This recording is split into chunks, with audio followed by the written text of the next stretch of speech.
Ibu jamaah sekalian, marilah kita mulai kajian Pekanan Muhammadiyah Sedayu pada malam hari ini. Bismillahirrahmanirrahim. Assalamualaikum warahmatullahi wabarakatuh. Alhamdulillahirrabbilalamin. Wassalatu wassalamu ala asrafil anbiya'i wa mursalin. Sayyidina Muhammadin wa ala alihi wa sahbihi ajmain. Yang terhormat Ustadz Royan Utsani selaku pemateri kajian pada malam hari ini dan juga Bapak Ibu jamaah kajian Pekanan Muhammadiyah Sedayu yang lain. Pertama-tama marilah kita panjatkan puji syukur kita kehadirat Allah Subhanahu wa taala yang telah melimpahkan rahmat, taufik, hidayah dan inayahnya kepada kita semua sehingga pada malam hari ini kita dapat dipertemukan kembali di dalam majelis kajian Pekanan Muhammadiyah Sedayu dalam keadaan sehat walafiat. Tak lupa salawat serta salam semoga tetap tercurah kepada junjungan besar kita Nabiullah Muhammad Sallallahu Alaihi Wasallam, juga kepada keluarga, sahabat, dan insya Allah kita pengikutnya akan mendapatkan syafaatnya di yaumul akhir nanti. Amin. Sebelum kajian pada malam hari ini kita mulai, marilah kita buka terlebih dahulu dengan melafazkan basmalah bersama-sama. Bismillahirrahmanirrahim. Sebelum kajian malam hari ini kita mulai, marilah kita membaca surah Al-Fatihah terlebih dahulu agar kajian pada malam hari ini dapat berjalan dengan lancar. 1, 2, 3. A'udzu billahi minasyaitonir rajim. Bismillahirrahmanirrahim. Alhamdulillahi rabbil alamin. Ar-Rahmanir Rahim. Maliki yaumiddin. Iyyaka na'budu wa iyyaka nasta'in. Ihdinas siratal mustaqim. Siratal ladzina an'amta 'alaihim ghairil maghdubi 'alaihim waladdallin. Amin. Terima kasih. Untuk selanjutnya yaitu materi yang akan disampaikan oleh Ustadz Royan Utsani dengan tema Fikih Muyasar Toharoh. Untuk itu kepada Ustadz Royan Utsani, waktu dan tempat kami persilahkan.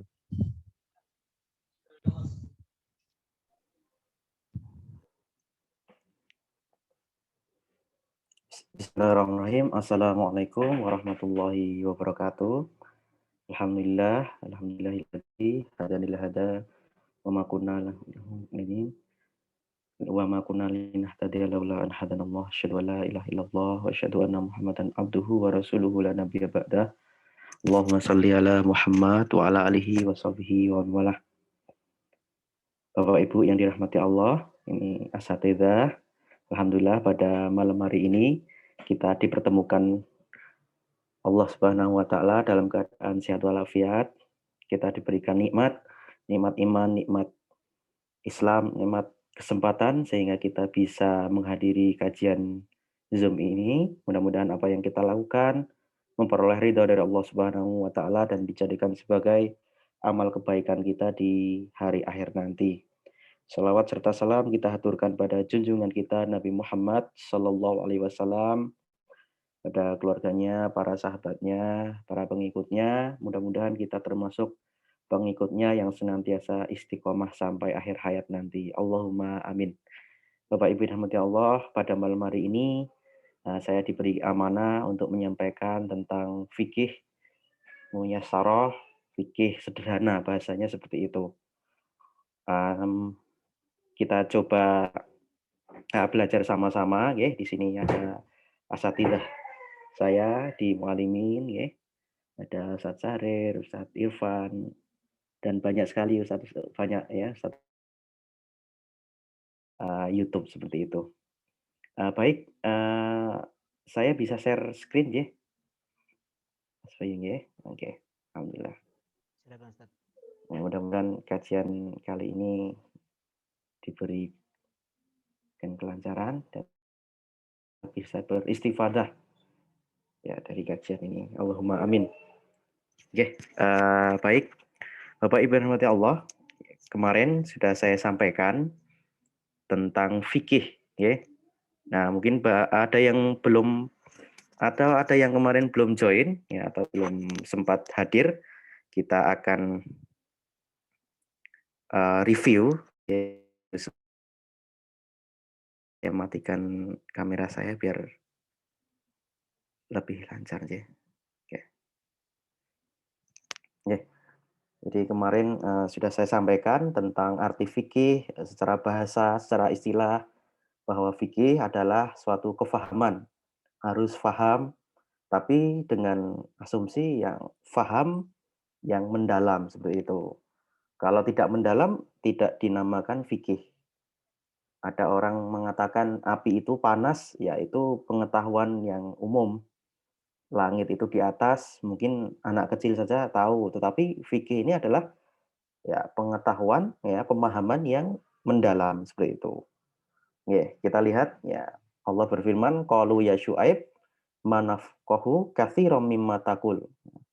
Mereka berkata, wahai Syuaib. Ya, Syuaib ini kemarin saya sampaikan apa?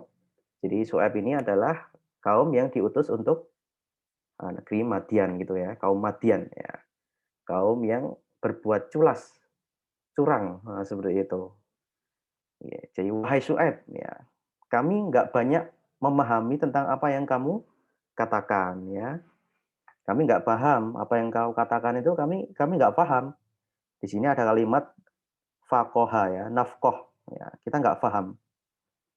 Jadi Bapak Ibu ya, sekarang kita menghadapi kaum yang enggak, kita memang Nabi sudah selesai gitu ya dengan utusnya Nabi Muhammad SAW sudah selesai. Tapi permasalahannya sekarang banyak kaum-kaum yang ya banyak tipologi manusia yang mungkin ada LGBT, ada korupsi gitu ya, ada orang yang pokoknya sekarang itu kompleks sekali gitu ya, luar biasa ya. Tugas kita ya seorang dai, seorang ustadz, seorang guru itu tentulah tidak ringan seperti itu. Maka kita harus berdakwah. Ya. Kemudian ada kalimat faham, yafqahu qauli. Yafqahu qauli itu perkataan Nabi Musa yang berdoa ya ketika menghadapi Fir'aun yang mungkin Bapak Ibu sudah hafal semuanya ya. Robbi srohli sadri wa yassirli amri wahlul 'uqdatam min lisani yafqahu qauli.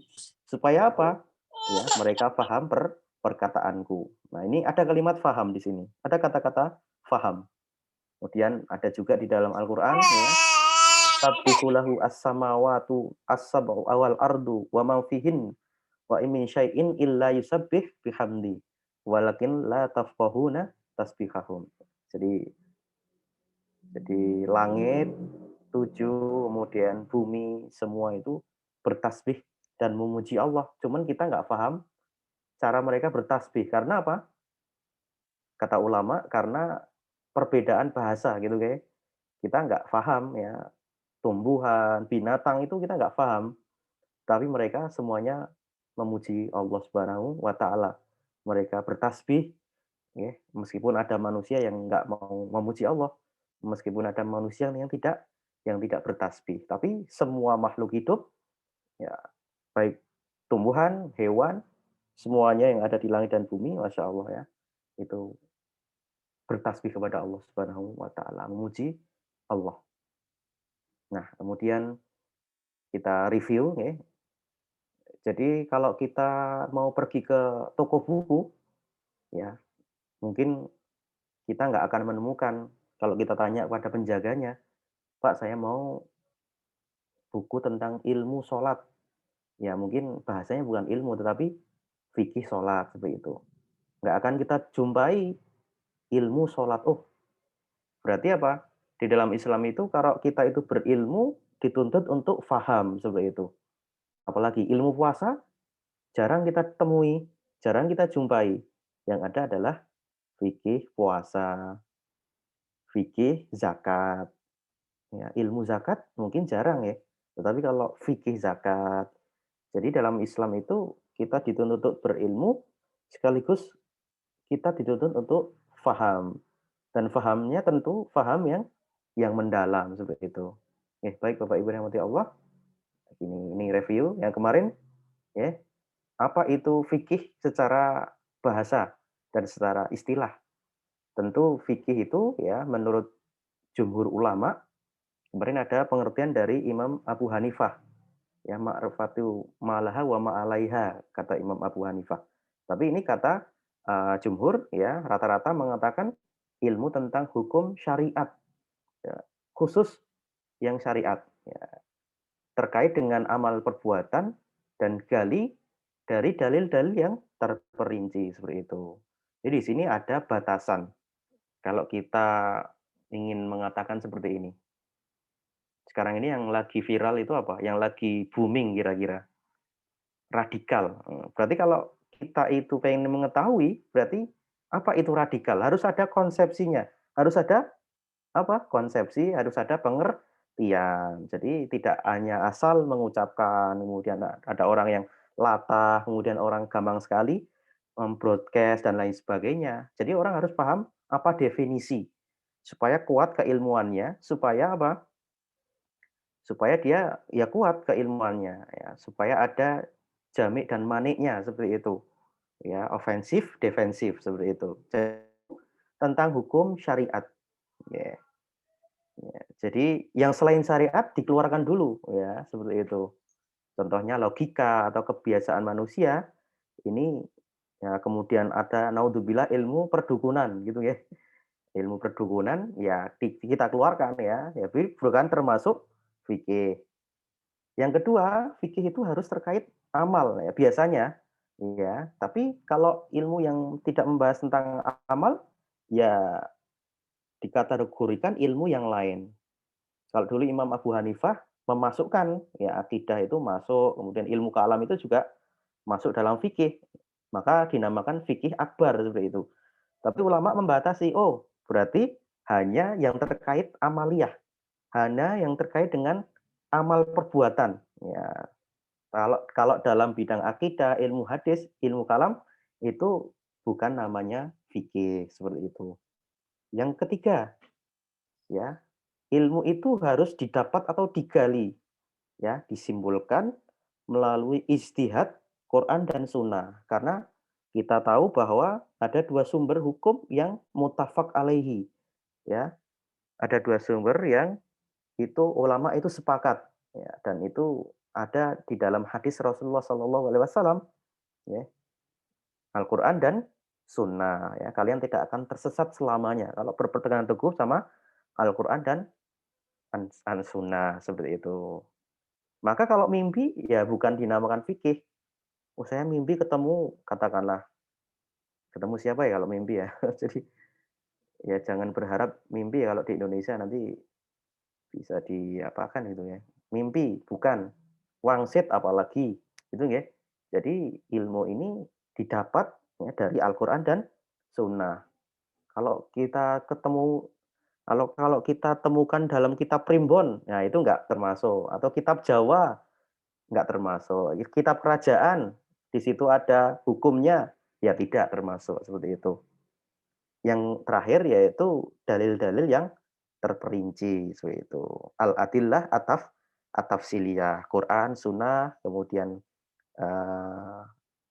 hadis dari sahabat Nabi ya, ketika diutus ke Yaman itu juga menyebutkan ya Quran, Sunnah, kemudian ijma, kemudian kias ya seperti itu. Ya, Bapak Ibu yang dimuliakan Allah, mungkin itu review kita kemarin ya. Mudah-mudahan bisa difahami. Jadi penting untuk kita harus tahu definisinya, harus tahu konsepsi tentang fikih. Baik. Nah, kemudian pembahasan ilmu fikih ya, hanya ya ini ulama membatasi ya. Ulama membatasi pembahasan ilmu fikih itu dibagi menjadi beberapa bagian. Yang pertama barangkali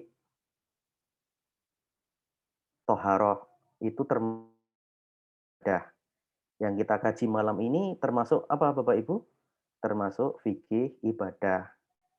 Sholat, puasa, haji, zakat, kemudian jihad. Jihad itu termasuk ibadah. Nah, itu ya. Jadi fikih ibadah. Yang kedua ada namanya fikih muamalah. Muamalah ya, antara manusia dengan manusia lain, ya, perdagangan, sewa menyewa, akad, rohan dan lain sebagainya itu masuk wilayah muamalah. Dan ini biasanya lebih lentur ya dalam bidang muamalah. Ya, ada beberapa kaidah muamalah itu semuanya boleh kecuali yang dilarang atau muamalah itu melihat pada maksudnya seperti itu. Sekarang ini kan canggih sekali Bapak Ibu. Jadi ada pembiayaan itu cukup pakai GoPay dan lain sebagainya. Hanya lewat HP, mungkin bisa di-scan barcode, kemudian bisa membayar langsung. Canggih sekali. Apakah boleh itu? Nah, nanti masuknya pada fikih fikih muamalah. Yang berikutnya adalah fikih al-usroh, ya. Fikih yang terkait hukum yang terkait dengan keluarga. Dari sebelum menikah, mungkin sampai setelahnya waris dan lain sebagainya, itu termasuk fikih keluarga seperti itu. Yang berikutnya, yang terakhir yaitu fikih qada dan jinayah, peradilan kriminal, had, ya, kemudian banyak ya. Kalau ada orang eh, hukumannya di hukuman membunuh secara sengaja, itu hukumannya apa? Itu masuk fikih jinayah. Dia mencuri itu masuk ya fikih jinayah, ya hukumannya dan lain sebagainya. Ya, itu 4 ini adalah batasan pembahasan ilmu fikih. Nah, kemudian Bapak Ibu yang dirahmati Allah, setelah kita tahu batasannya, kita oh, kita ketahui bahwa luar biasa. Jadi ada pujian ulama, di sana ada beberapa imam, Imam Syatibi, Mujahid, kemudian eh, banyak ulama yang lainnya yang memuji bahwa ilmu fikih ini ilmu yang luar biasa. Jadi di dalam Al-Quran ya kita dilarang untuk berperang semuanya. Falaula nafaru min kulli firqah. Ya, hendaklah ada orang yang ngaji seperti itu. Ada orang yang liyatafaqahu fiddin wal yundiru qaumahum idza raja'u ilaihim. Jadi ada orang yang ngaji, ada orang yang belajar agama ya supaya apa? Ketika pulang dari kaumnya, pulang dari masyarakatnya, ya mereka mengajarkan ilmu tersebut. Jadi sampai orang yang tafaqquh fiddin itu disamakan dengan orang yang berjihad. Padahal jihad itu memiliki keutamaan dan keistimewaan. Sangat mulia sekali di sisi Allah. Tetapi kita lihat ya, jadi sampai disamakan dengan pahala orang yang berjihad di jalan Allah. Ya, orang yang belajar itu ya sama saja orang yang berjihad gitu ya. Bahkan di dalam hadis dikatakan ya akan dimudahkan jalannya menuju surga. Yaltamisu fihi ilman sahalallahu lahu bihi tariqon ilal jannah. Ya, siapa yang menempuh jalan menuju ilmu ya, dia akan dimudahkan jalannya menuju surga. Dan satu-satunya doa meminta tambahan itu ya termasuk tambahan ilmu. Ya, kalau tambahan itu di dalam Al-Quran tidak ada, tetapi boleh orang berdoa dengan, "Ya Allah tambahkanlah saya harta, ya Allah tambahkanlah saya rumah, ya Allah tambahkanlah saya apapun gitu ya." Tapi di dalam Al-Quran ya kita lihat ya, kata ziyadah ini ya, "Robbi zidni ilma," ya Allah tambahkanlah saya ilmu. Jadi ilmu di dalam Islam itu adalah sesuatu yang sangat agung sekali ya. Banyak banyak banyak cerita yang menegaskan bahwa ya, dulu ulama-ulama madhab ya, mulai dari Imam Syafi'i ya, kemudian Imam Malik ya, dan lain sebagainya, imam-imam tersebut ya sangat-sangat luar biasa dalam menuntut ilmu sehingga mereka menjadi ulama, sehingga mereka ya bisa di bisa dicontoh ya perbuatannya ya, kemudian ilmunya juga bisa dibaca sampai sekarang, ini luar biasa ya. Bahkan saking sibuknya ada ulama yang tidak sempat menikah itu nggih. Jadi kalau, di sini ada yang belum menikah, ya mungkin sangat sibuk menuntut ilmu gitu ya, kita husnuzon itu ya. Jadi luar biasa ya. Imam At-Tabari, kemudian Imam An-Nawawi, ya, yang punya Arba'in Nawawi, kemudian Riyadhus Shalihin, ya, meninggal dalam usia 43 tahun, sekitar 40 tahunan. Jadi masih relatif muda ya meninggalnya, tetapi karyanya sangat luar biasa. Bahkan ada ulama ya yang menulis ya, jadi Syekh Abdul Ghudah, Abu Fatah Abdul Ghudah itu menulis ulama yang mendahulukan ilmu ya terhadap pernikahan itu ya. Jadi mungkin saking sibuknya. Tapi kalau kita ya kalau bisa ya menikah ya ilmu gitu nggih. Ini hanya, ulama itu nggih. Tapi kalau kita ya idealnya ya menikah, ya kita mempunyai keturunan, ya kita mempunyai ilmu itu idealnya. Ya Bapak Ibu yang dirahmati Allah, kita lihat ya. Jadi tentang toharoh ya.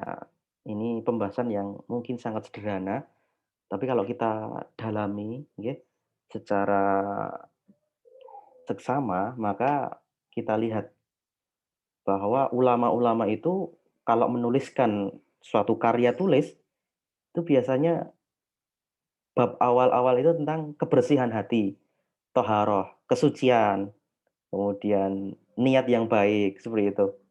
Itu ada hikmahnya ya, kenapa? Pasti ada rahasianya, kenapa ulama kok sampai menuliskan ya, di dalam kitab-kitab mereka itu bab toharoh ini di awal. Ya, jadi seorang muslim itu harus bersih lahir dan batin, ya. Jadi, kita harus bersih lahir dan batin. Secara indrawi kita harus bersih, ya, secara hisi kita harus bersih. Secara maknawi kita harus bersih dari syirik, dari dosa, dari maksiat, ya. Kita lihat, jadi toharoh itu adalah membersihkan dari segala kotoran atau najis, ya, baik itu hisi maupun maknawi. Kita lihat, ya. Jadi ayat ini ya, surat At-Taubah, "Innallaha yuhibbut tawwabina wa yuhibbul mutatahhirin." Sesungguhnya Allah mencintai orang yang sering bertaubat itu ya, ini sighah mubalaghah ya. Sering bertaubat itu, kemudian apa? Dan Allah mencintai orang yang ya membersihkan diri ya, bersuci. Ya, ini ada ulama bernama Ita', kemudian Muqatil bin Sulaiman, kemudian Al-Kalb. Ya, yuhibbu tawabin, ya, jadi Allah itu mencintai apa? Mencintai orang yang senantiasa selalu bertobat. Ya, jadi di sini tawabin ya, orang yang senantiasa selalu bertobat. Minadzunub, dari dosa-dosa. Wa yuhibbul mutatahhirina bilma. Dan senang atau mencintai ya orang yang bersuci dengan air. Ini tafsir dari Ito. Ya, kemudian ada lagi tafsir dari Said bin Jubair, ya. Tawabin maksudnya apa? Ya, tawabin minasyirik, taubat kemudian tadinya syirik, ya, kemudian bertobat dia. Wal mutatahhirin artinya ya bersih dari dosa, seperti itu. Jadi secara indrawi kemudian secara maknawi. Mujahid. Nah, ini Mujahid ini seorang ulama, ya, alim ulama tafsir, ya, orang yang sangat mengetahui tentang tafsir ya, seorang ulama. Bahkan mengatakan apa, ya, siapa yang ada kata-kata yang sangat terkenal dari Mujahid ini. Ya, Mujahid berkata bahwa siapa yang nggak paham bahasa Arab, ya, nanti akan, masuk nggak kalau dia menafsirkan Al-Quran ya. Jadi menafsirkan Al-Quran itu tidak boleh sembarangan. Takutnya masuk dalam hadis Rasulullah. Ya, siapa yang ya berdusta, sengaja berdusta atas namaku. Nah, itu. Maka dia harus falyatabawwa maq'adahu minan nar. Dia harus menyiapkan tempatnya di neraka. Jadi kalau orang, mohon maaf, tidak tahu ilmunya, kemudian dia berbicara mengenai agama, ini sangat berbahaya. Kata Mujahid apa? Takutnya ya sabda Rasul kena ke orang itu gitu ya. Ya fal yatabawa maq'adahu minan nar. Yeah. Jadi kata Mujahid, at-tawabina minadz-dzunub la ya'uduna fiha wal mutatahhirina minha lam yusibuha wat tawab. Jadi kalau Allah mengatakan ahabba yuhibbu, jadi ketika Allah berfirman dengan kalimat mencintai, ya, berarti apa? Allah mencintai orang yang bertobat.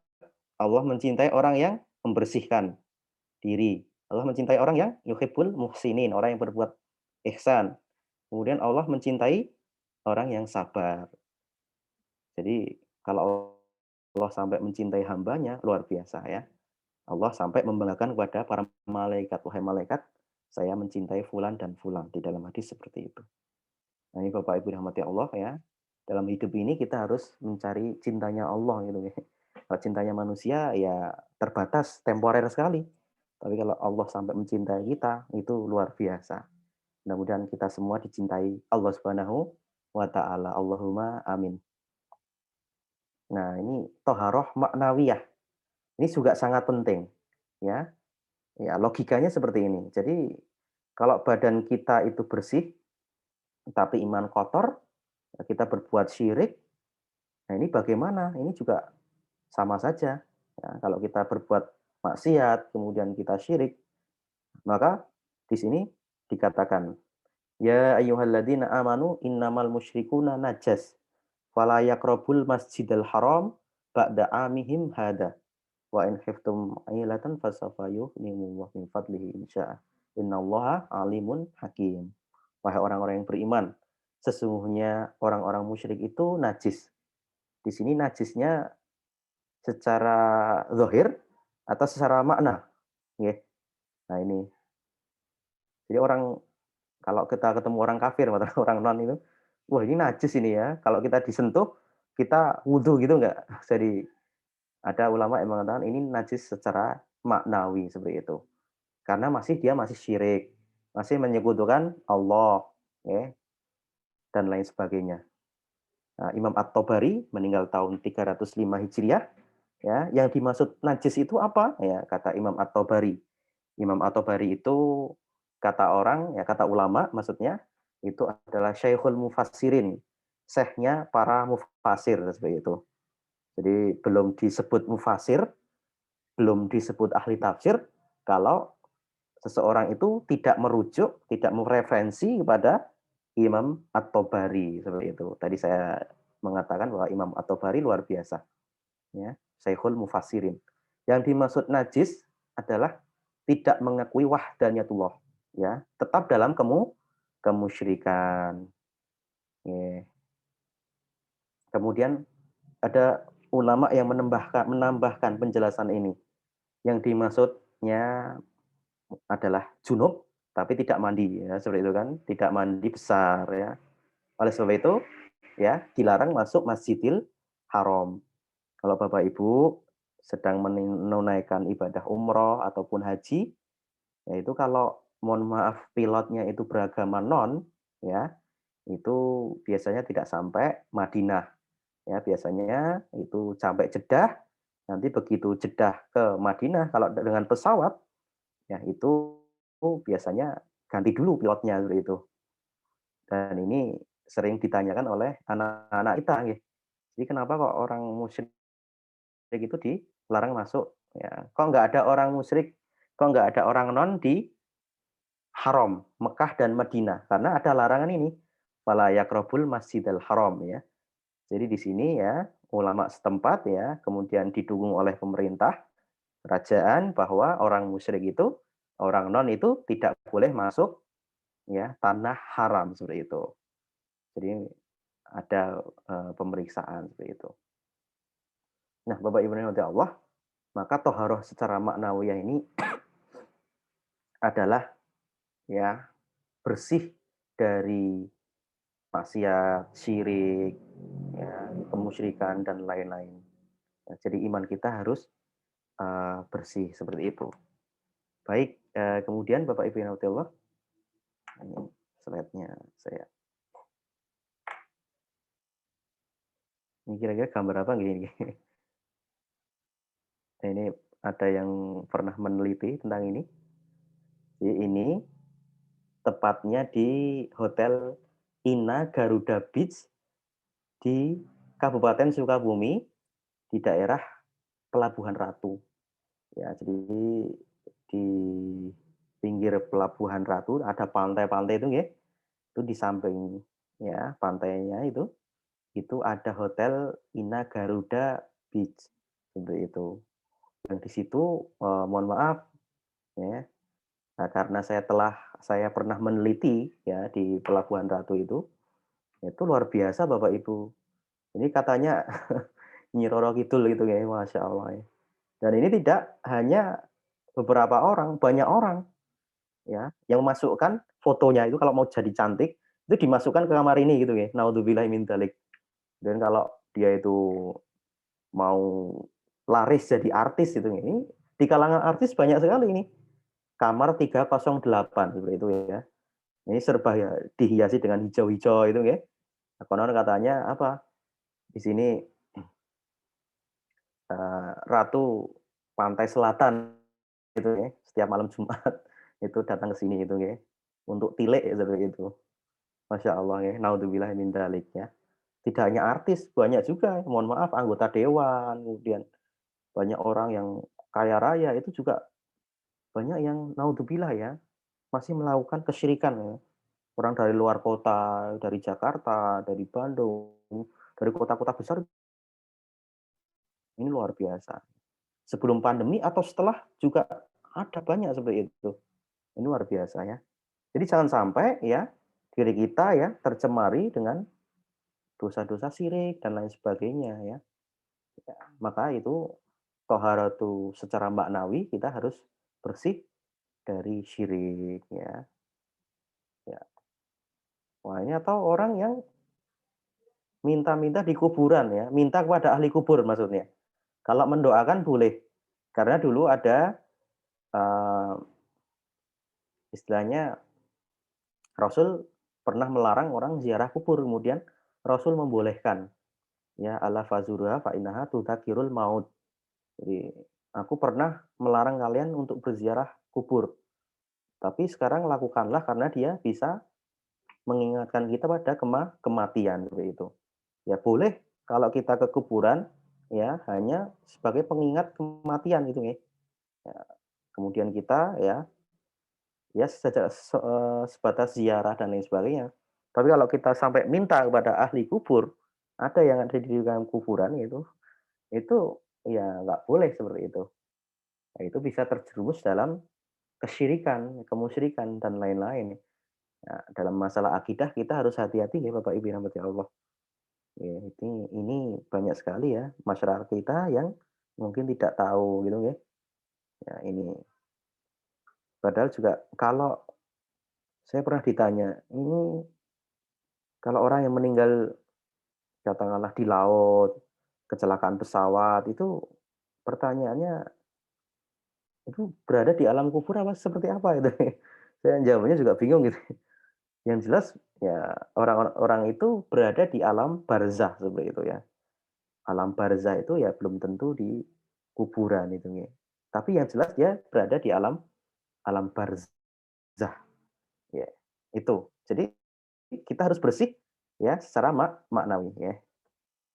Nah, ini takrif secara istilah. Oke. Masih terdengar ya suara saya ya, Mas Bayu? Ustadz Bayu? Ya. Masih terdengar Ustadz, Oh, ya. nggih, masyaallah, nggih, matur suwun. Nggih. Jadi pengertian istilah. Tadi secara bahasa, lughatan, wa istilahan, ya, takrifnya. Ya, ini takrif yang sederhana. Tapi dalam Islam itu hal yang terkecil itu dibahas Bapak Ibu. Kita itu bangga sekali punya agama Islam. Artinya dalam Islam itu hal terkecil, hal yang paling kecil sangat detail gitu ya. Berbeda dengan agama-agama lainnya. Contohnya minggu kemarin atau bulan lalu saya pernah menjelaskan bahwa dulu Nabi itu memerintahkan kita untuk cuci tangan setiap bangun tidur. Dan itu baru dipraktekkan ya banyak orang ketika COVID ini.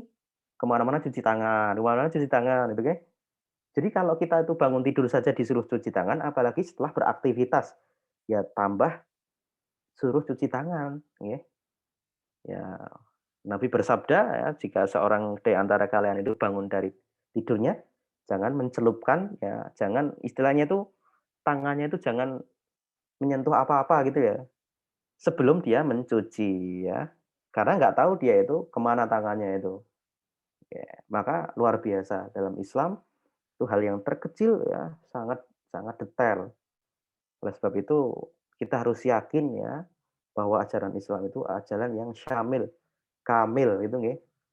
Ya, jadi universal, kemudian agama yang sempurna. Kita harus yakini itu Bapak Ibu yang dirahmati Allah, jamaah. Maka hal yang terkecil ya itu luar biasa dibahas. Izalatul wasf al-mani' minas salat, ya, bi istima'i al-ma'i ajami'il badan. Membersihkan sifat yang bisa menghalangi untuk sholat.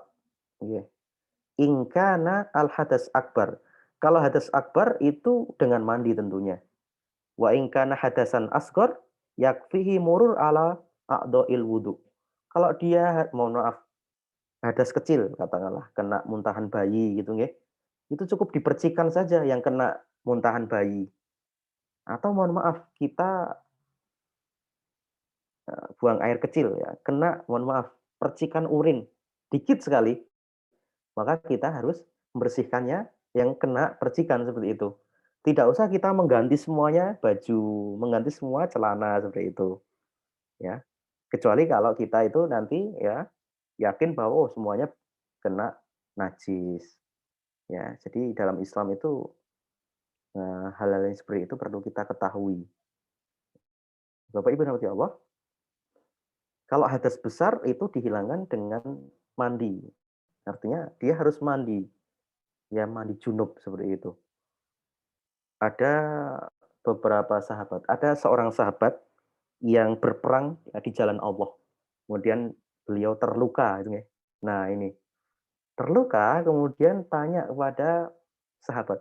Malamnya mimpi basah, kemudian beliau tanya, "Saya bermimpi ya, saya junub ya, tapi saya lagi terluka, nggak boleh kena air. Ya, gimana hukumnya?" Ya, kalau saya nggak mandi, nggak ghusl gitu nggih. Kemudian sahabat tadi ada yang mohon maaf, tingkat keilmuannya, tingkat literasinya kurang gitu nggih, mungkin tidak banyak mendengar hadis dari Nabi. Kemudian orang itu mengatakan apa, "Kamu harus mandi junub."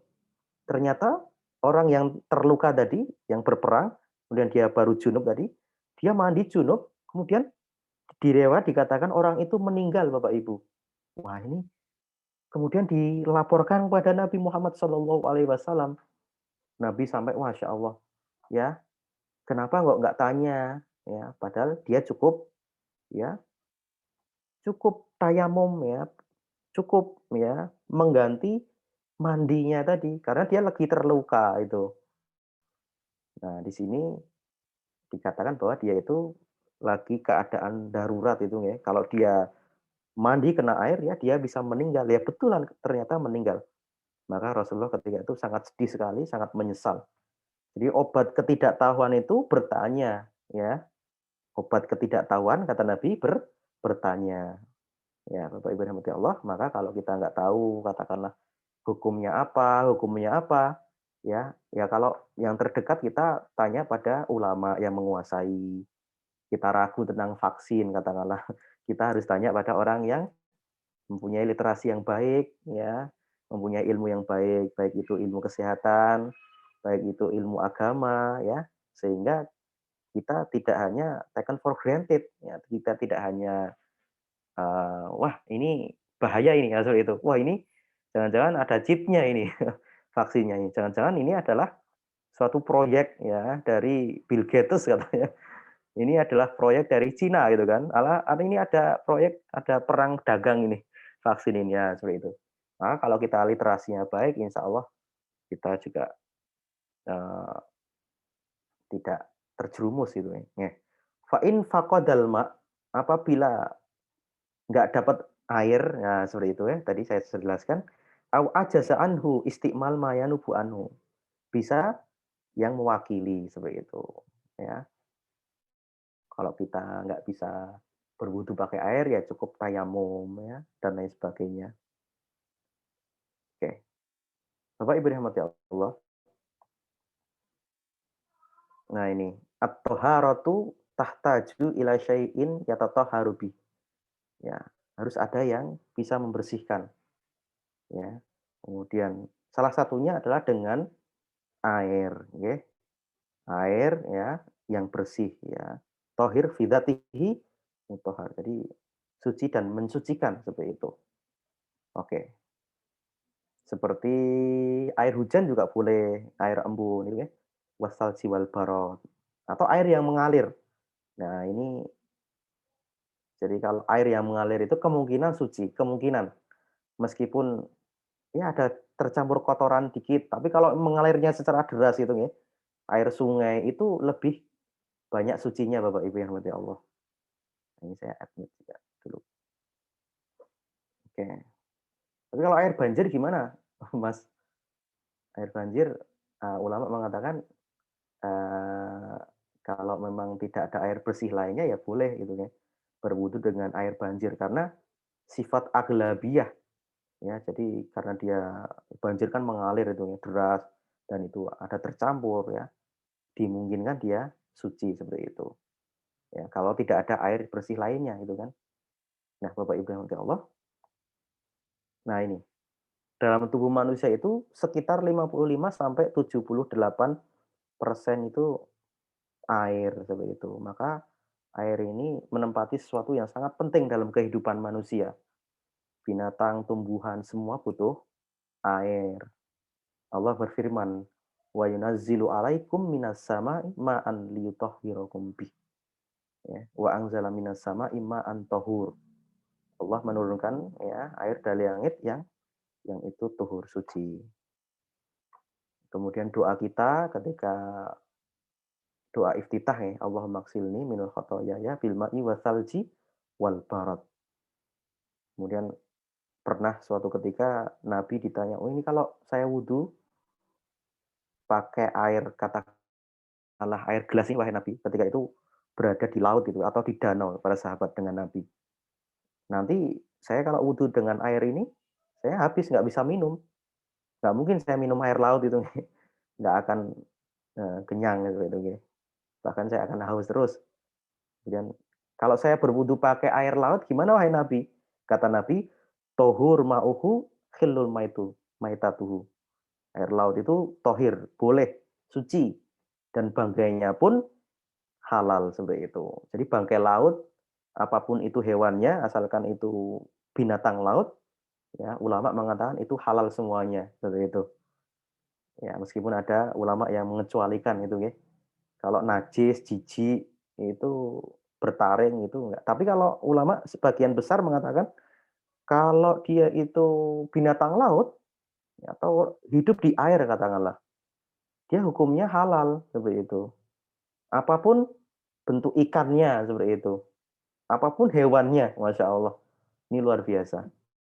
Tadi siang saya ditanya, apa hukum bekicot, Mas?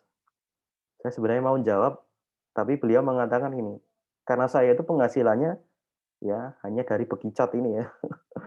Waduh setelah itu kalau menjawab sesuatu itu harus dia tanggung jawab bagaimana solusinya nggih Bapak Ibu. Memang ada fatwa MUI tentang bekicot, itu haram karena dia termasuk hewan yang hasarat gitu nggih, hewan termasuk hewan yang menjijikkan, kemudian hewan yang katakanlah tidak bisa kita menyembelihnya, ya dengan harus membunuhnya seperti semut. Itu nyembelihnya gimana ya? Padahal hewan yang halal itu dia harus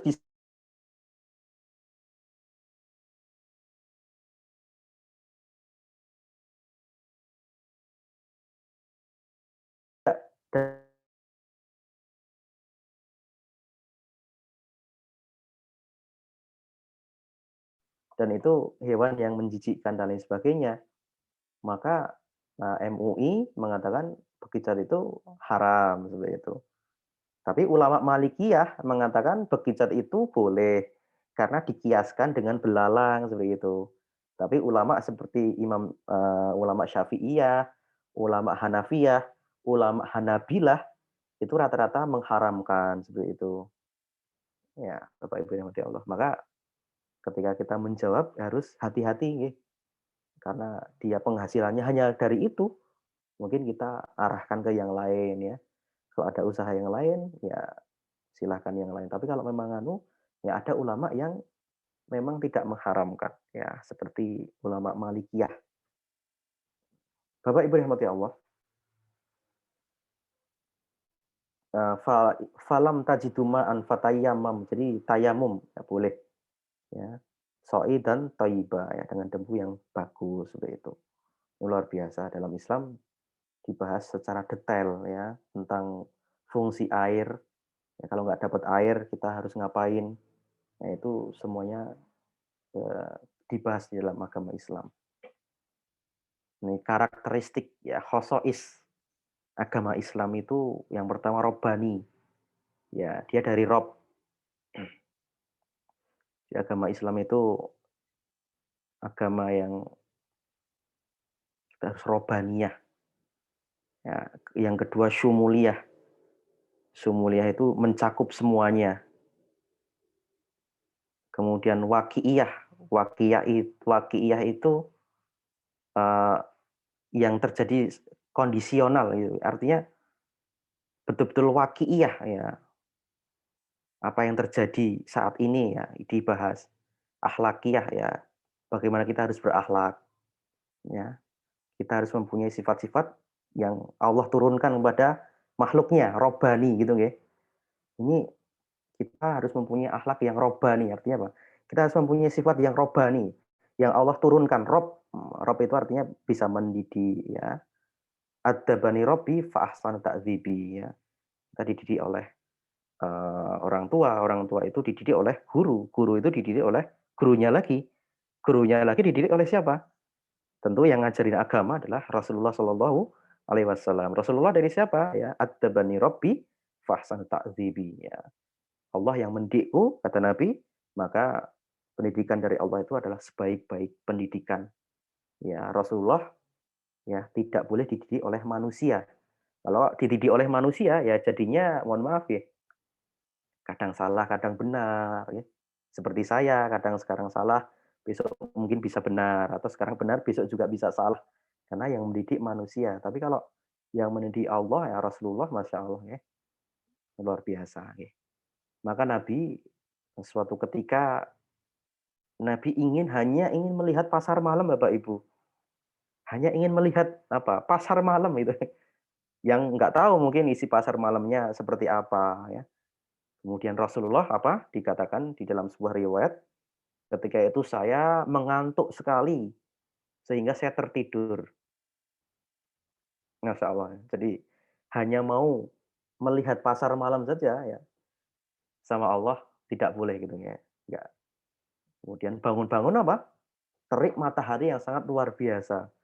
Masya Allah. Bangun-bangun ya ketika itu terik matahari yang sangat luar biasa ya. Allah menjaga nabinya ya. Allah menjaga rasulnya ini sangat luar biasa. Sangat sempurna. Ya, bagaimana kita naudzubillah apa istilahnya itu? Kita tidak percaya sama Nabi, naudzubillah ya ada yang menghina bahkan itu ya. Bahkan dari orang Islam sendiri gitu ya. Saya juga heran itu ya. Padahal Nabi sudah berjuang mati-matian untuk umatnya ya. Sudah mengajari agama ya kepada umatnya. Nah, ini luar biasa. Ya, Bapak Ibu rahmati Allah. Nah, kemudian kita harus berakhlak kepada kholik, makhluk ya. Akhlak kita kepada manusia, kepada hewan, kepada tumbuhan dan alam ya. Rasulullah sangat menganjurkan ya kita ya berakhlak pada hewan ya, arifku bil hayawan. kemudian kita harus berakhlak pada tumbuhan, ya, bahkan berakhlak pada alam dan lain sebagainya. Nabi mengatakan tanamlah pohon. Kalau pohon itu nanti berbuah dimakan oleh burung, kita dapat pahala.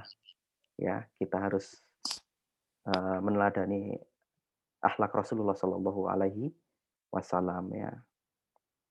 Nah, Bapak Ibu rahmati Allah, urgensi air ini sesuatu yang sederhana, tetapi jika kita telaah, ya, jika kita dalami maknanya sangat luar biasa. Jadi bagaimana Allah berfirman, awalam yarol ladina kafaru annas samawati wal ardu kanata ratqan fafataknahuma, ya.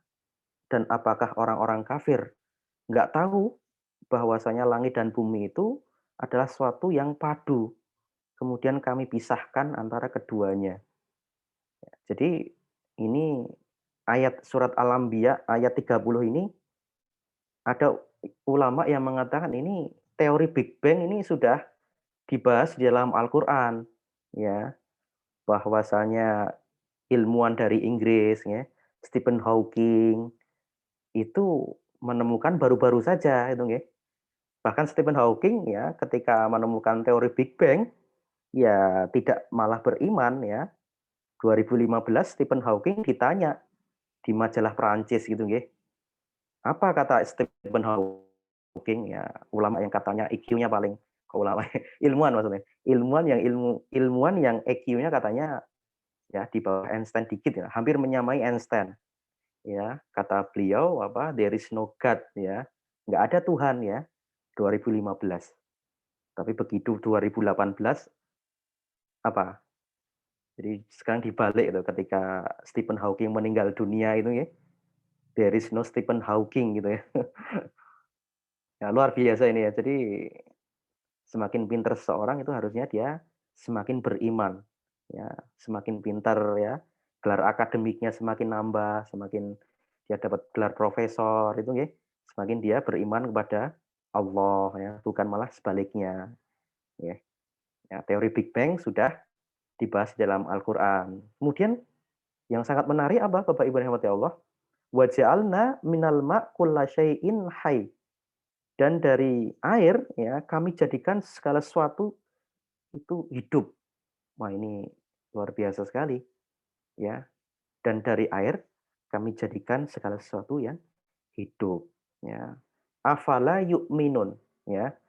Allah bertanya, apakah mereka tidak juga beriman setelah mereka mengetahui teori Big Bang, setelah mereka mengetahui pengetahuan sains yang sangat luar biasa. Sains tidak juga bisa menjawab keimanan seorang. Buktinya tadi yang saya sampaikan bahwa Stephen Hawking, ya, tidak malah beriman, tapi malah mengatakan bahkan meniadakan, ya, there is no God, ya, nggak ada Tuhan, ya, 2015. Ya, maka Bapak Ibu yang dirahmati Allah, sebenarnya sains itu tidak menjawab iman itu, ya. Nah, ini luar biasa, ya. Al-Baidawi menjelaskan ayat ini, ya. Wallahu khalaqa kulla dzabbatin min ma'. Allah menciptakan semua yang melata, semua yang bergerak. Nah, seperti itu. Ciri sesuatu itu hidup itu kan bergerak, nggih. Kalau dia itu nggak bergerak, ya bisa dikatakan dia ya nggak hidup, seperti itu. Ya, manusia itu cirinya ya bergerak. Bergerak akan melahirkan suatu pekerjaan. Berarti dia itu hidup. Jadi orang hidup itu harus bergerak. Ya, wa ma min dabatin fil ardi illa 'alallahi rizquha, ya. Setiap dabah berarti manusia itu ya sudah ditentukan rezekinya, kemudian dia bergerak, dia tambah. Nah, ya, seperti itu.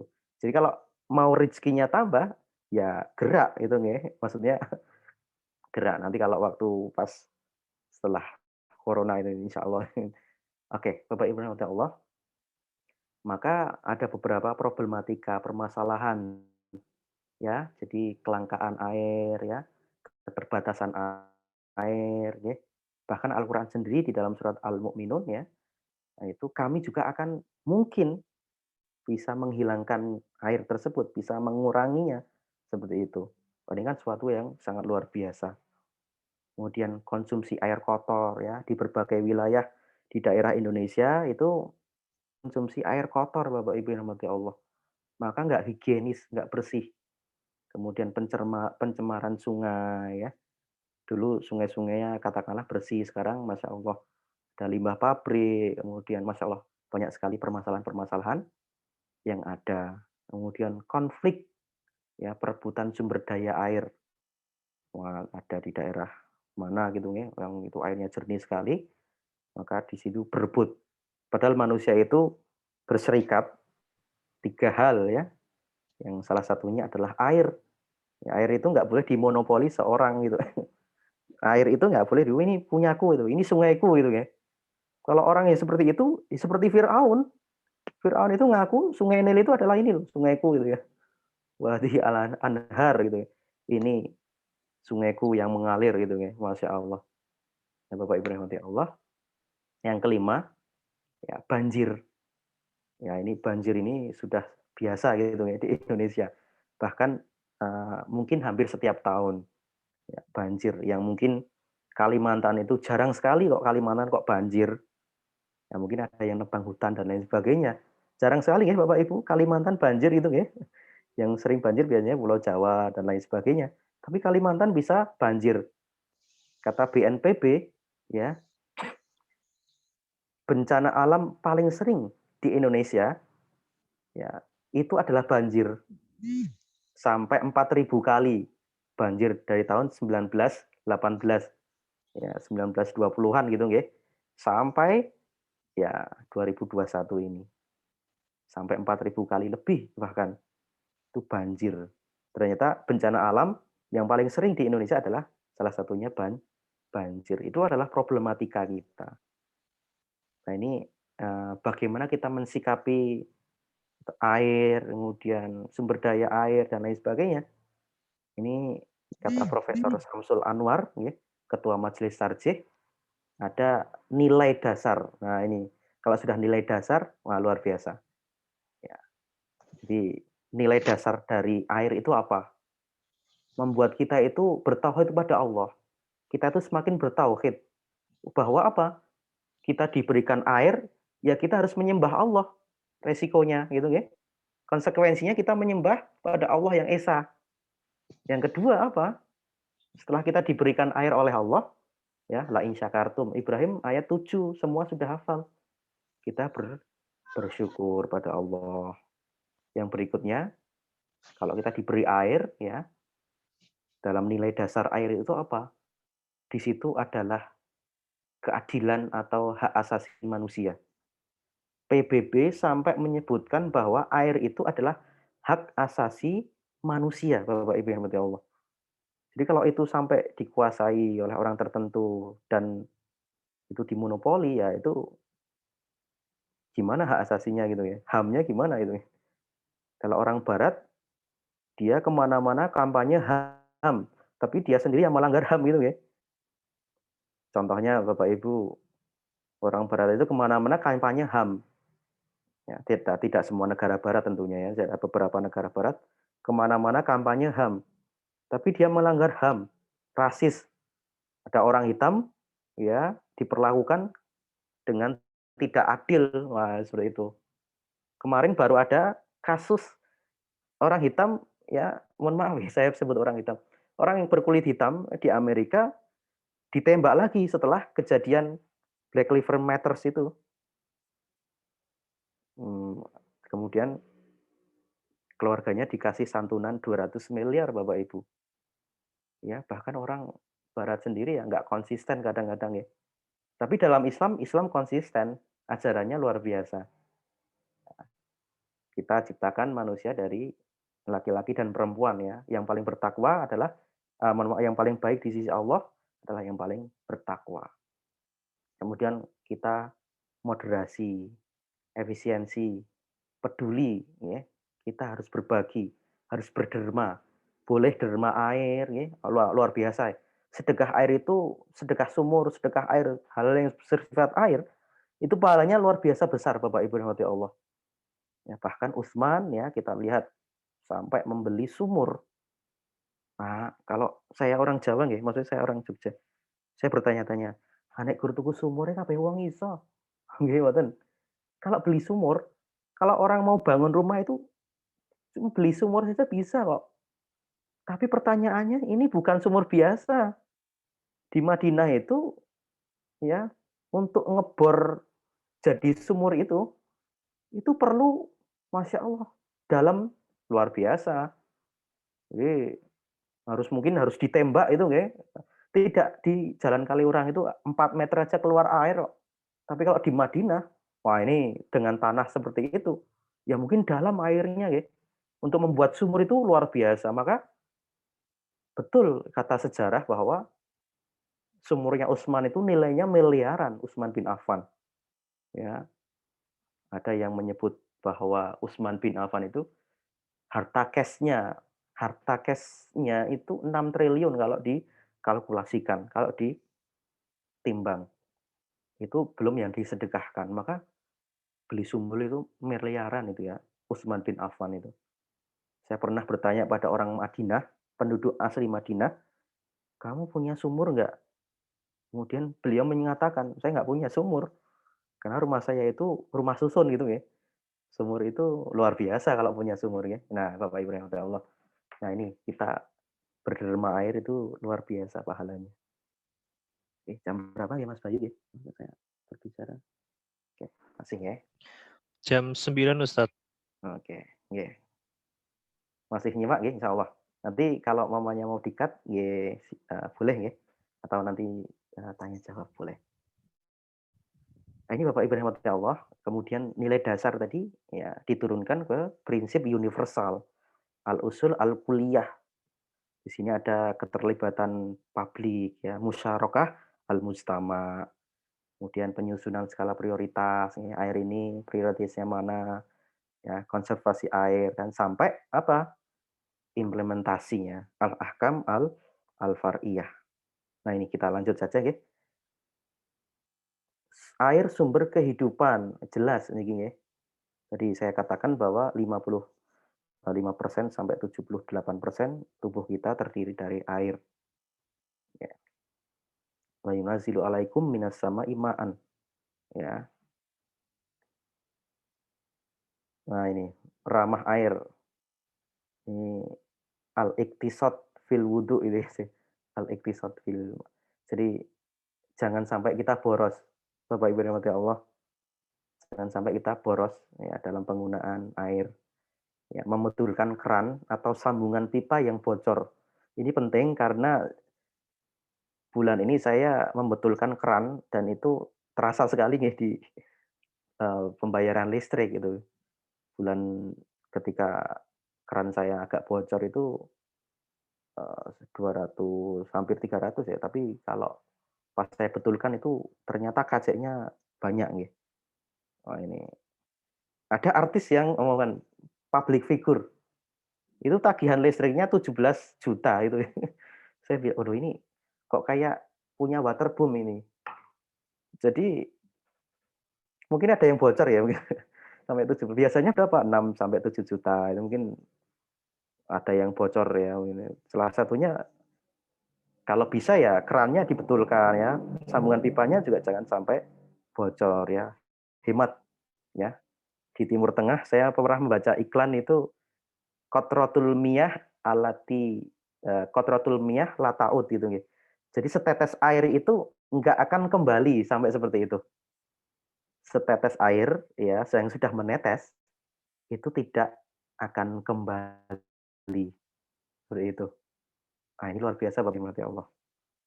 Jadi, kita harus menghemat air, kemudian kita betul-betul ya memanfaatkan air dengan seperlunya. Ya, saya juga punya rekan itu nggih, nyuci itu mohon maaf disenturke itu ya, jadi selangnya itu senturke, kemudian nyuci karpet di depan orang Arab itu disenturke, kemudian sampai orang Arab itu marah, sampai orang Arab itu mengatakan, ya di sini itu air itu lebih mahal daripada bensin gitu ya, seliternya itu. Oh, sampai dibilangin seperti itu Bapak Ibu, wah sampai seperti itu. Jadi, ya mungkin di negara minyak ya di Timur Tengah itu mungkin mungkin bensin 1 liter ya itu lebih murah daripada air 1 liter ya, barangkali seperti itu. Ini luar biasa. Maka apa? Air ini penting sekali dalam kehidupan seorang muslim, ya. Nah ini, yang keenam itu, sudah saatnya ya dai, ustadz, kiai, guru, dosen, dan lain sebagainya berbicara mengenai lingkungan kalau bisa, ya. Karena sekarang itu luar biasa, berbicara mengenai lingkungan yang kita tinggali gitu ya. Kemudian ya berbicara mengenai itu sangat-sangat luar biasa. Sekarang kalau kita nggak perhatian terhadap lingkungan, mungkin akan sakit gitu, kalau lingkungan kita kotor ya. Kemudian makanan yang kita makan akan menyebabkan penyakit ini dan penyakit ini. Nah, ini sangat luar biasa Bapak Ibu ya Allah. Sampai saat ini ada penyelidikan WHO di Wuhan itu ya, ada dugaan bahwa sakit corona itu ya, virus corona itu mungkin dari pola makan yang sangat berlebihan. Sampai-sampai kelelawar pun dimakan itu ya sama. Makanya apa? Nah, di situ alam ya, alam ketika sudah seperti itu gitu, wah sudah ini luar biasa Bapak Ibu ya Allah. Sederhana kelihatannya, tetapi apa? Harus kita pahami bahwa sangat sangat penting berbicara mengenai lingkungan. Wah, ini luar biasa. Kita turunkan ya divine law ya, kita turunkan wahyu kepada ya kehidupan sehari-hari kita itu ya. Bicara mengenai lingkungan hidup, kemudian air, kemudian udara gitu ya. Kemudian kebersihan udara ya, jangan sampai ngerokok dan lain sebagainya. Itu sangat penting sekali. Maka Islam ya agama yang kamil, mutakamil, syumul ya dan lain sebagainya. Ini Sungai Nil, tapi saya belum beraksi nih. Ya, ini hanya dapat foto saja. Jadi Sungai Nil itu sungai yang sangat luar biasa ya. Di dalam hadis juga ada Sungai Nil itu. Jadi meskipun orang Mesir katakanlah jorok gitu, tapi nggak mungkin BAB di Sungai Nil katanya seperti itu ya. Mereka mending BAB di padang pasir atau mana itu ya daripada harus BAB di sungai seperti itu. Nah ini luar biasa ya. Jadi orang Mesir itu sebagian juga, mohon maaf, ada yang klenik juga meskipun ya, tapi mereka ya sama sungai itu ya, sama Sungai Nil itu ya sangat-sangat takdim sekali, sangat-sangat hormat sekali, sangat-sangat menjaga Bapak Ibu nanti Allah.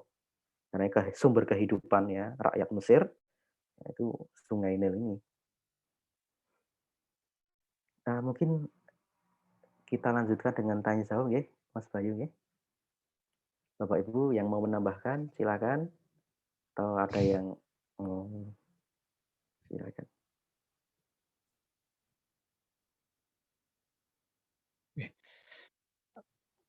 Terima kasih kepada Ustadz Royan Utsani yang telah menyampaikan materinya pada malam hari ini. Semoga kita yang mendengarkan dapat mengambil intisarinya. Amin. Untuk selanjutnya, monggo kepada Bapak Ibu jamaah yang ingin bertanya bisa langsung bertanya melalui kolom chat atau bisa mengacungkan tangan dengan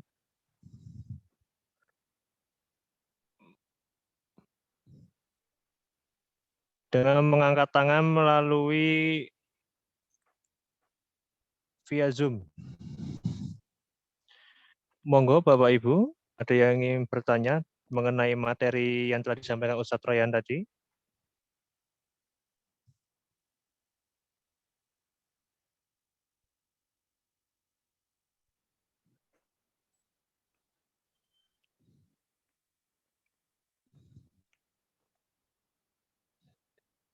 Oh nggih.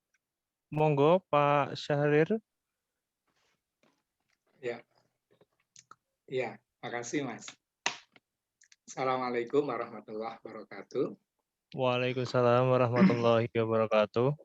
Ya, mungkin pertanyaan saya singkat aja ya. Kalau di dalam doanya itu kan, atau dalam kita bersuci itu kan bisa memakai embun. Nah, pertanyaan saya itu bagaimana kita berwudu dengan embun itu. Ya itu aja dulu. Makasih. Assalamualaikum warahmatullahi wabarakatuh. Waalaikumsalam warahmatullahi wabarakatuh. Wah, mungkin mau dijawab dulu Ustadz atau ada pertanyaan yang lain?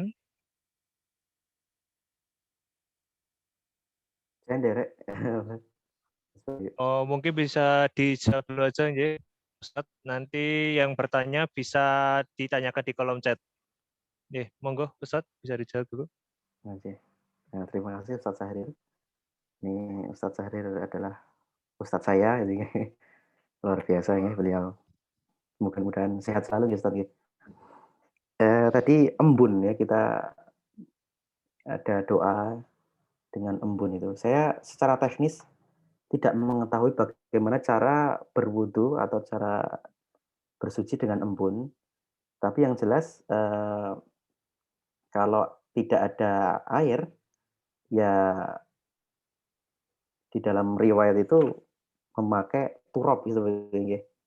Jadi kalau tidak dijumpai air sama sekali, itu kita dapat rukhsah. Ya, rukhsah itu adalah sesuatu yang kita bisa memilih gitu nih.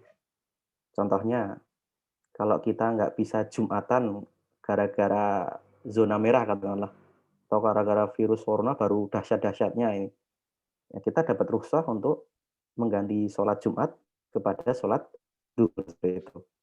Meskipun ada ulama yang berpendapat bahwa oh, coba kita Jumatan online saja. Kalau Jumatan online sudah dibahas oleh tim tarjih ya. Jadi Rasulullah selalu memilih hal yang sederhana ya, selama itu tidak dosa seperti itu. Maka di sini secara teknis, mohon maaf saya nggak bisa menjawab tentang bagaimana kita berwudu dengan embun, tetapi yang saya pahami kalau umpamanya kita ada, kalau saya kecil ya, itu ada apa namanya pohon pisang itu ya, pohon pisang itu tetesan-tetesan airnya itu mungkin bisa digunakan juga nggih, Ustaz nggih, untuk berwudu seperti itu. Tapi itu bukan namanya embun ya, kalau apa namanya, imat saya. Tapi kalau teknisnya, wallahu alam, saya tidak mengetahui secara persis dengan embun. Tapi kalau dengan air, dengan tanah, dengan turab, itu memang di dalam riwayat ada penjelasannya seperti itu. Nggih, matur suwun sangat. Oke, terima kasih Ustadz. Untuk pertanyaan selanjutnya ini di kolom chat dari Muhammad Irfan Akbar. Pertanyaannya, dalam pembahasan yang disampaikan Ustadz Royan tadi, beliau mengatakan tentang masalah rokok.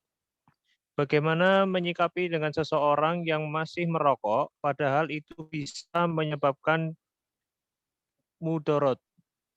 Terima kasih Ustadz. Ya, terima kasih Yeah. atas pertanyaannya. Saya melakukan penelitian kecil-kecilan. Om saya, Pak Lek saya, teman saya meninggal semua gara-gara rokok. Pak Lek saya itu jatuh di sawah. Ya, sebelumnya dokter memvonis, mendiagnosa ya ada sumbatan di kepalanya. Ini gara-gara rokok katanya. Yang kedua om saya ya, belum lama meninggal. Beliau tidak bisa, mohon maaf, dikasih balon. Kalau orang jantung itu kan ada balon untuk ya, tapi dia nggak bisa karena wah ini pembuluh darahnya, pembuluhnya itu nggak bisa katanya, gara-gara rokok. Padahal sudah berhenti selama beberapa tahun. Itu efeknya rokok itu luar biasa ngerinya. Tetangga saya juga ya, dia seorang ustadz, seorang kiai, tapi merokoknya berat Bapak Ibu yang rahmati Allah. Ya, baru meninggal belum lama ini kanker otak ya. Itu diagnosa dokter rokok. Teman saya ya, teman kuliah saya ya, setiap hari bergadang merokok ya. Ketika ke dokter, datang ke dokter, sampai dokternya itu bilang gini Kak, sama temennya yang mengantar. Ini kok kenapa baru dibawa sekarang? Ini paru-parunya itu sudah basah seperti itu. Luar biasa. Sampai dokter itu marah-marah. Ternyata 3 hari setelah itu meninggal Bapak Ibu.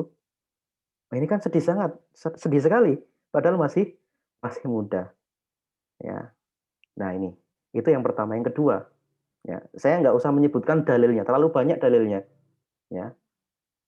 Ya, kemudian yang kedua, ada sebuah perdebatan. Ini ada ahli kesehatan sama ahli budaya. Tentu ahli budaya itu mengatakan, "Oh, rokok itu hebat," itu ya. Itu ada orang 80 tahun, ada orang 90 tahun, tapi tetap produktif dan dia merokok. Jawabannya orang kesehatan gimana? Bapak bisa mendatangkan orang yang sehat usia 80 tahun merokok. Tapi Bapak tidak bisa mendatangkan orang yang meninggal gara-gara rokok. Lebih banyak mana? Kemudian orang itu terdiam. Jadi jawabannya betul-betul mak jeleb gitu ya kalau bahasa Jawa. Mak jeleb seperti itu. Nah ini Bapak luar biasa. Belum lagi hadis-hadis dari Rasulullah. La dororo wala diror. Janganlah membahayakan dirimu dan janganlah membahayakan orang orang lain. Luar biasa. Oke, katakanlah. Itu nggak kena, katakanlah. Nggak mempan sama orang itu. Al-Quran. Innal mubadirina kanu ikhwana syaitin. Sesungguhnya orang-orang mubadir itu termasuk ya temannya setan. Kalau itu dia masih nggak mau lagi, oh ada orang penghasilannya 1 miliar per bulan. Dia kalau beli rokok 1 slop setiap hari katakanlah, atau 5 slop dalam 1 hari, tidak mubadir karena dia kaya. Oke, ya tadi ya disampaikan hadisnya ya, la dororo wala diror ya. Janganlah membahayakan dirimu dan janganlah membahayakan orang lain. Ahli kesehatan sudah mengatakan 60 zat adiktif itu terdapat dalam rokok. Wah, ini luar biasa Bapak Ibu ya Allah. Jadi dalam kehidupan kita banyak orang yang meninggal sakit itu gara-gara rokok. Om saya, Pak Lek saya, semua meninggal gara-gara rokok. Teman saya, ya apa ya, ya kalau orang itu sudah, mohon maaf, sudah kekeh gitu nih, nah itu susah kalau itu dinasihati seperti itu. Nah ini ada cerita juga, jadi dia perokok ya, sekarang mohon maaf baru rumah sakit ya. Dia perokok berat itu kemudian ya dia memposting ya postingannya itu ya. Dia menggunakan ventilator itu loh Bapak Ibu ya. Wah, saya lihat tuh Masya Allah berat sekali ya. Ya, postingannya tuh apa namanya merenyuhkan hati gitu ya, Masya Allah. Mudah-mudahan Allah masih sayang kepada saya gitu ya. Padahal dia merokok gitu kan. Kemudian saya akan berhenti ya, merokok ya, dan lain sebagainya. Itu nggih, mungkin nggih, ini jawaban-jawaban yang pakai logika dulu ya, logika kesehatan ya. Dan kalau nggak mempan ya logika agama seperti itu. Ya coba kalau sampai dia punya istri lagi hamil atau punya anak kecil ya, kemudian dia menghirup rokoknya, kemudian dia sakit, apa yang terjadi kira-kira? Pasti nggak mau kan kalau keluarganya sakit, seperti itu. Ini luar biasa Bapak Ibu ya Allah. Maka di sini saya mengatakan bahwa rokok itu haram seperti itu. Dan itu sesuai dengan putusan tarjih bahwa rokok itu ya haram. Nah, bagaimana dengan petani tembakau? Nah, itu kan ada pembahasannya sendiri ya. Ya nanti ada sendiri. Ya, bumi Allah itu luas. Tidak hanya kita bertani tembakau dan lain sebagainya. Bumi Allah itu luas. Rezeki Allah itu luar biasa. Akan dibagikan kepada hamba-hambanya. Itu nggih Mas Bayu nggih. Terima kasih Ustadz Royan atas jawabannya. Ini ada satu pertanyaan lagi di kolom chat. Oh ada, ya ada 2. Pertanyaan mungkin untuk malam ini kita batasi 4 penanya dulu. Ya, yang terakhir ya. Assalamualaikum Ustadz, mohon izin bertanya, untuk bersuci di bandara atau terminal yang pakai WC kering itu pripun nggih? Khawatir kalau pas digunakan percikannya kan bisa ngotorin ntar kena najis lagi. Mohon solusinya ya Ustadz, matur nuwun.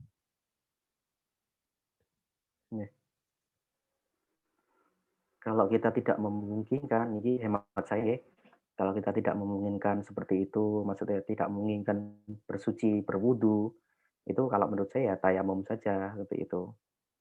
Ya. tayamum saja. Tapi kalau kita memungkinkan, ya memungkinkan, maksudnya gampang gitu ya, ya kita memakai azimah. Azimah itu ketetapan, ya berwudu seperti itu. Tapi kalau itu mungkin ditakutkan, ini kalau umpamanya saya katakanlah dengan berwudu itu sangat susah itu nggih. Nah, maka di situ agama itu mudah ya dan tidak menyulitkan ya. Nah, kalau menurut saya ya kita boleh tayamum seperti itu.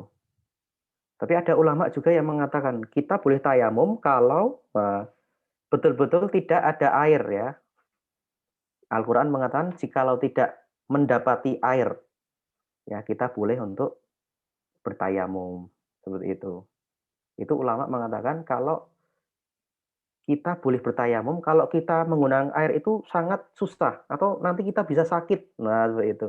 Atau kita itu apakah katakanlah sangat-sangat luar biasa seperti saya cerita tadi.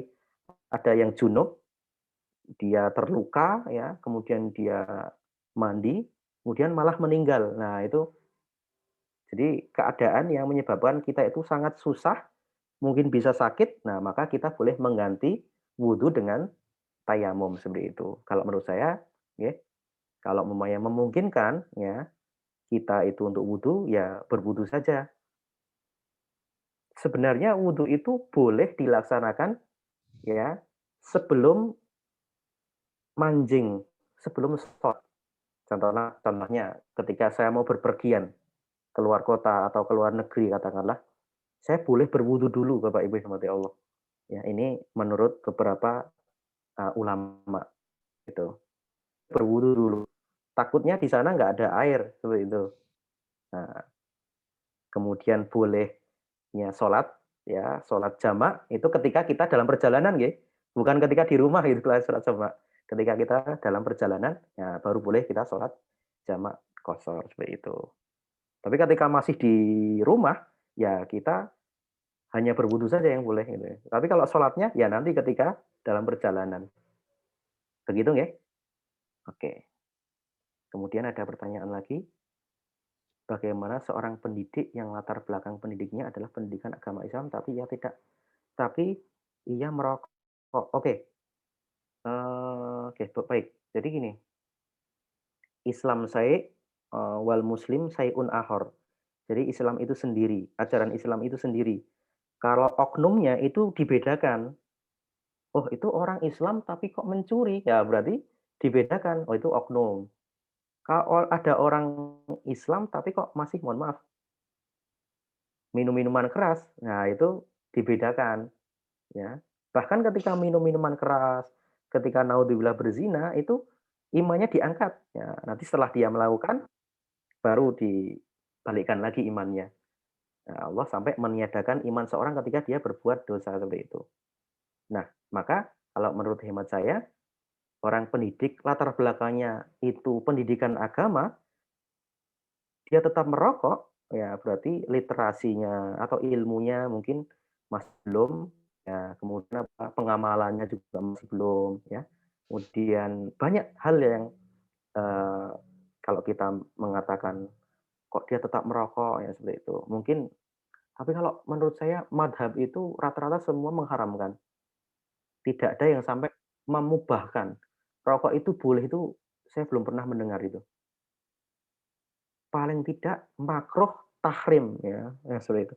Makruh yang hampir mendekati haram. Ya, kecuali ada kepentingan gitu ya. Kalau pabrik rokok ini ya, kalau rokok sampai diharamkan, nanti kamu nggak dibangunkan apa gitu ya sekolah atau katakanlah. Itu beda lagi, itu kan kepentingan seperti itu. Jadi ya Bapak Ibu rahmati Allah, kalau umpamanya latar belakang pendidikannya agama, kemudian dia masih merokok, ya mungkin bisa ya dosanya itu 2 kali lipat gitu kan. Bisa juga ya. Karena dia tahu dan dia nggak mau tahu itu nggih. Nah, itu berbeda itu nggih. Ada kisah ini, saya punya teman, dia dari pondok yang mungkin boleh merokok itu ya. Nah, setelah dia itu sakit, ya, batuk-batuk itu kan. Sakit, kemudian dia batuk-batuk, kemudian dia pokoknya dadanya itu nggak enak ketika merokok. Dia berhenti. Tadinya mengatakan, oh rokok itu halal ya. Begitu dia sakit, ya baru mengatakan, oh nggak baik gitu ya. Apakah kita itu nunggu sakit dulu, baru berhenti merokok? Apakah kita naudzubillah menunggu cancer dulu, naudzubillah kena penyakit cancer dulu, baru berhenti merokok? Kan tidak. Ya, itu ketua BNPB itu juga nggak merokok, tapi dia perokok pasif. Ternyata kena kanker, dan penyakit kanker, Bapak Ibu, tidak ada obatnya. Mungkin hanya kemo ya sebatas untuk mengurangi. Tapi kalau cancer memang tidak ada obatnya. Maka apakah harus sakit dulu baru berhenti? Apakah harus wafat dulu baru tobat? Apakah harus ini dulu baru ini? Naudzubillahi min dzalik. Kalau menurut saya ya agama ini ya maqasidus syariah ya, maksud diturunkannya syariah itu salah satunya untuk apa? Menjaga jiwa, menjaga nyawa seperti itu. Jadi nyawa itu sangat penting sekali Bapak Ibu rahmati Allah. Ya, jadi tidak merokok itu menyelamatkan nyawa manusia kalau menurut saya. Karena rokok itu membunuhmu. Ya, jangan sampai ada istilah, "Wah, saya setelah membaca video atau saya setelah melihat video, setelah saya membaca di koran ada orang yang sakit karena merokok, ada orang yang meninggal karena merokok, saya berhenti nonton videonya." Atau saya berhenti membaca gitu. Nah, itu naudzubillah itu kalau itu. Ya, Bapak Ibu rahmati Allah, maka agama Islam itu sangat luar biasa ya, membahas secara detail gitu ya kehidupan kita. Kita harus yakin. Nggih, mekaten nggih, Mas Bayu? Nggih, matur nuwun Ustaz Royan telah menjawab semua pertanyaan dari jamaah sekalian. Terima kasih sebelumnya kepada Ustadz Royan yang telah menyampaikan materi pada malam hari ini, dan juga kami sampaikan terima kasih kepada jamaah yang telah mengikuti kajian Pekanan Muhammadiyah Sedaya pada malam hari ini. Saya Firman selaku pembawa acara memohon maaf apabila dalam memandu acara pada malam hari ini terdapat kesalahan kata.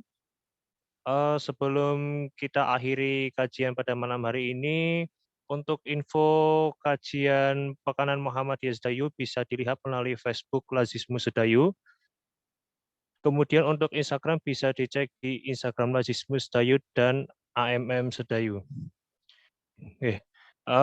Marilah kita akhiri kajian Pekanan Muhammadiyah Sedayu pada malam hari ini dengan melafazkan hamdalah bersama-sama. Alhamdulillahirabbil alamin. Sekali lagi kami sampaikan terima kasih kepada Ustadz Royan Usani yang telah menyampaikan materinya pada malam hari ini. Terima kasih. Billahi taufik wal hidayah. Fastabiqul khairat. Wassalamualaikum warahmatullahi wabarakatuh. Waalaikumsalam warahmatullahi wabarakatuh. Izin live ya. Ya, ya Ustadz. Mas Bayu, ini ada Pak Amar, Ustadz Halim, Kak Darmawan.